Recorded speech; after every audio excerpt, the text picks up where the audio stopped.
Good afternoon. My name is Lori Stegmann, and I'm your Multnomah County Commissioner representing much of East County. I want to thank Ann Nato Campbell for gathering us here together today to stand in solidarity to denounce the violence, the vitriol, and the racism inflicted on Asians, Asian Americans, Pacific Islanders, and other BIPOC community members. I believe we are at a crossroads, and the actions we take today will forecast our future.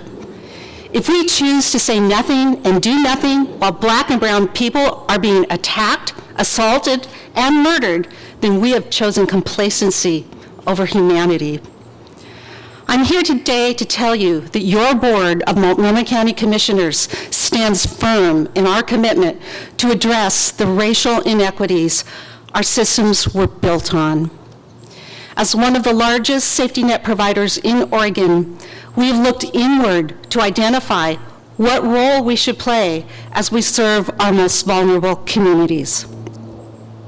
The pandemic has laid bare the inequities that are embedded in our systems, from testing to vaccinations, from healthcare to housing, from education to employment, and from the school to prison pipeline to our criminal justice system.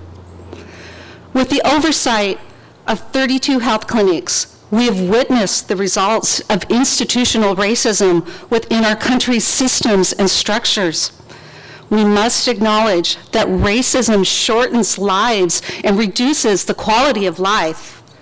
COVID-19, diabetes, high blood pressure, and infant mortality are just a few of the poor health outcomes that BIPOC communities suffer from at a significantly higher rate than their white counterparts.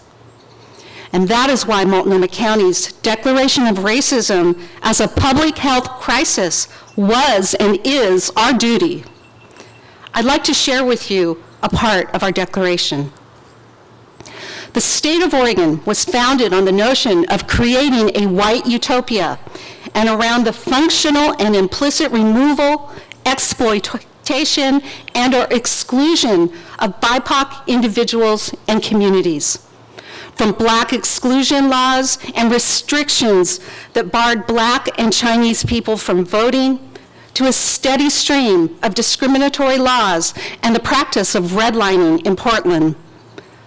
The legacies of Oregon's founding ideals continue to perpetuate harm, oppression, and marginalization within communities of color today. Racism is codified into our laws and institutions, which were created on the foundation of the ideology of white supremacy.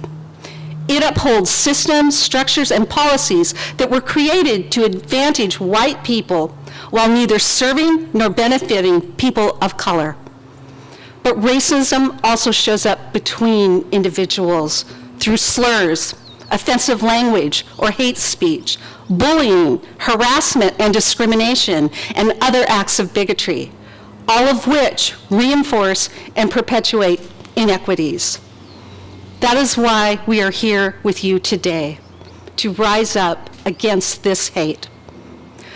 For many communities of color, and especially Asian and Pacific Islander communities, discrimination doesn't differentiate between those who were born here, those who work or reside here, or those who are only visiting. Unfortunately, discrimination only sees the surface of our identities. We are all part of this community, and we must stand together against hate and discrimination.